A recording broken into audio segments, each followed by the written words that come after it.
श्री स्वामी समर्थ. जय जय स्वामी समर्थ. कधी कधी असं होतं की घरात काहीच कारण नसताना भांडणं सुरू होऊन जातात. लहानशा गोष्टींवरून मोठे वाद होऊन जातात. एकामेकांवर संशय घेतला जातो, राग होती, चिडचिड वाढते. घर असूनही घर पण राहत नाही. अशा वेळी मनातून एकच हाक निघते की आता मी काय करू. अशा वेळी स्वामी म्हणाले, जिथे मन अस्थिर आहे तिथे परिस्थितीही अस्थिर होती. कारण माझ्या जीवनामध्ये सुद्धा ही समस्या होती. स्वामींच्या मठात जाऊन दर्शन करायचं, स्वामींच्या मंदिरात जाऊन दर्शन करायचं, पण घरी आल्यावर तीच कटकट, तेच वादविवाद, तेच एकामेकावर संशय आणि काही ना काही कारण काढून तेच भांडणं. या भांडणांनी मी कंटाळून गेले होते. खूप कंटाळा आला होता. काय करायचं, काय नाही, काही समजत नव्हतं. पण एवढंच होतं की मी स्वामींना सुरू ठेवलेलं होतं माझ्या जीवनामध्ये. कारण की स्वामींनी सांगितलं आहे की शब्द जपून वापरले नाही तर ते शस्त्र बनतात. हे आपल्याला सगळ्यांना माहीत आहे. अशीच परिस्थिती जेव्हा माझ्यासमोर उद्भवली तर मी विचार केला, यावेळेस आपल्याला काय करायला हवं. मी काही न करता माझ्या गुरूंनी जे उपाय सांगितले ते मी केले आणि त्याच्या कारणाने माझ्या जीवनामध्ये परिवर्तन आलं. ते उपाय माझ्या गुरूंनी काय सांगितले होते आज मी आपण लोकांशी सांगणार आहे, शेअर करणार आहे. जर आपल्याला माझ्या मनातली भावना आवडली तर नक्कीच व्हिडिओला लाईक करा आणि श्री स्वामी समर्थ कमेंट्समध्ये लिहा. घराची कटकट आणि त्यासमोर मुलांची अस्थिरता. कारण की घरामध्ये कटकट होती तर मुलांचं मन अस्थिर होऊन जातं. हे सगळं डोळ्यासमोर दिसत होतं. काय करू काय नाही. एक दिवस मी माझ्या गुरुजींकडे गेले आणि गुरुजींना सांगितलं की गुरुजी, मी काय करू. माझ्या घरची परिस्थिती खूप बिकट आहे. मी काही करते तरी घरामध्ये भांडणं झाल्याशिवाय काही थांबतच नाही आहे. तर अशा वेळेस मला काय करायचं आहे. गुरुजींनी मंदिरात बसलेले होते. काही नाही केलं. त्यांनी माझ्याकडे पाहिलं आणि एवढंच म्हणाले की पोरी, थोडी शांत राहा. तुझ्या घरामध्ये जी कटकट, वाद, रुगवे, फुसवे जे पण तुझे चालू आहे, तुझं सासूशी पटत नाही, नवऱ्याशी रोज वाद होत आहे, सतत तुझ्या घरामध्ये तणावाचं वातावरण आहे, तू आता काहीच करू नको. मी तुला हे तीर्थ देतोय.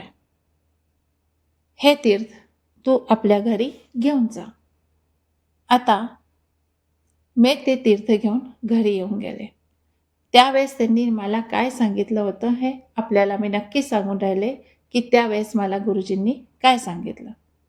त्यांनी हेच सांगितलं होतं मला की जेव्हा तुझ्या घरामध्ये भांडणं सुरू होतील, कोणी तुझ्यावर ओरडलं, टोमणे मारले, तर काही नाही करायचं. तुला यातील 2 घोट पाणी तोंडात घ्यायचं आहे.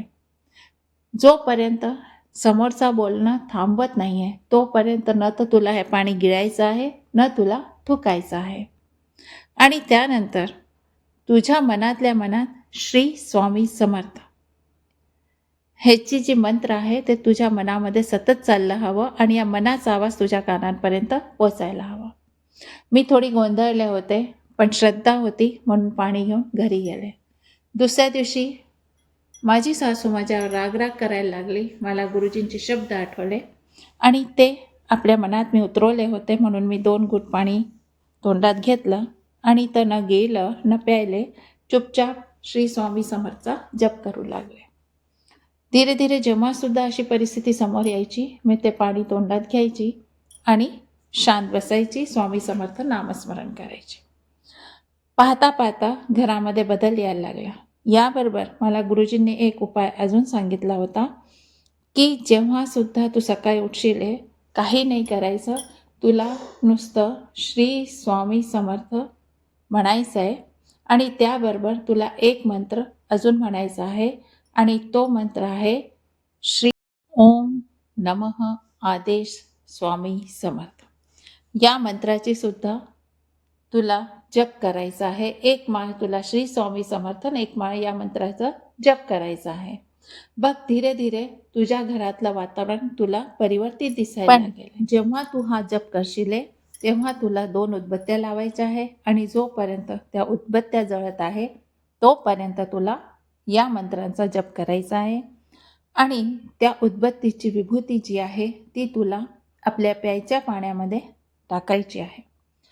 त्या पाण्याला आपण सगळेजण पिऊया, ज्याच्या कारणाने स्वामी समर्थांची कृपा होईल आणि घरातलं ज्या कटकटी आहे, जे भांडणं आहे, जी परिस्थिती तुझ्या घरामध्ये आहे त्याच्यामध्ये परिवर्तन येईल. कारण की स्वामींच्या कृपेने आपसामध्ये प्रेमभाव वाढेल, विचार बदलतील, नकारात्मकताच्या ठिकाणी सकारात्मकता येईल, घरची आर्थिक स्थिती नीट होईल, सगळ्यामध्ये परिवर्तन येईल.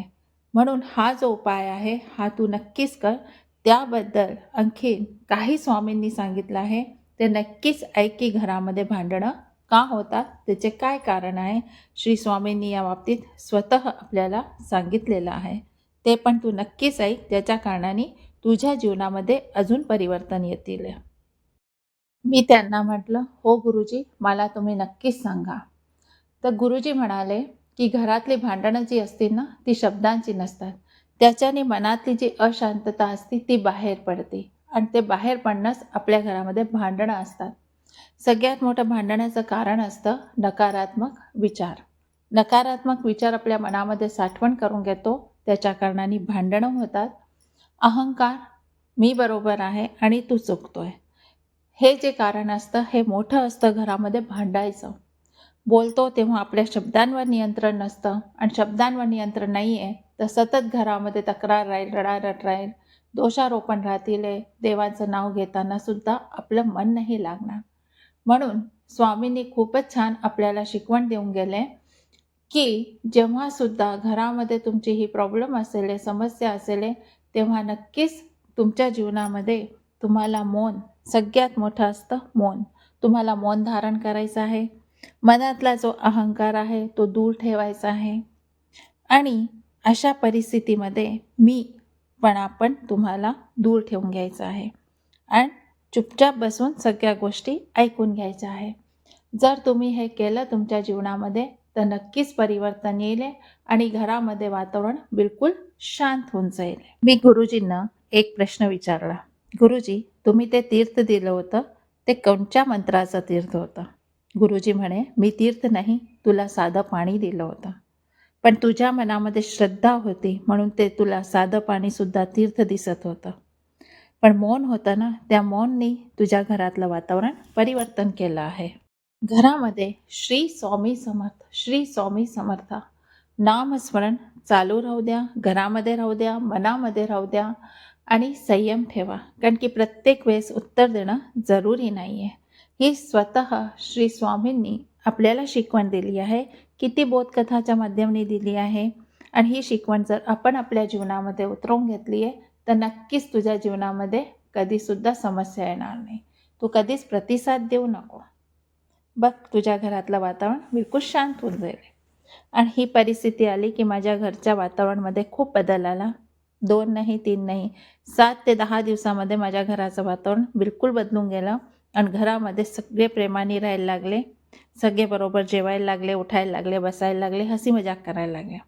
म्हणून जर आपण हा उपाय केला तर नक्कीच तुमच्या घरामध्ये ही परिस्थिती असल्यावर त्या परिस्थितीवर परिवर्तन येईल आणि तुम्ही हा उपाय दुसऱ्याला सुद्धा सांगा, ज्याच्या घरामध्ये भांडणं असतील तर त्यांच्या घरामध्ये सुद्धा शांतता येईल.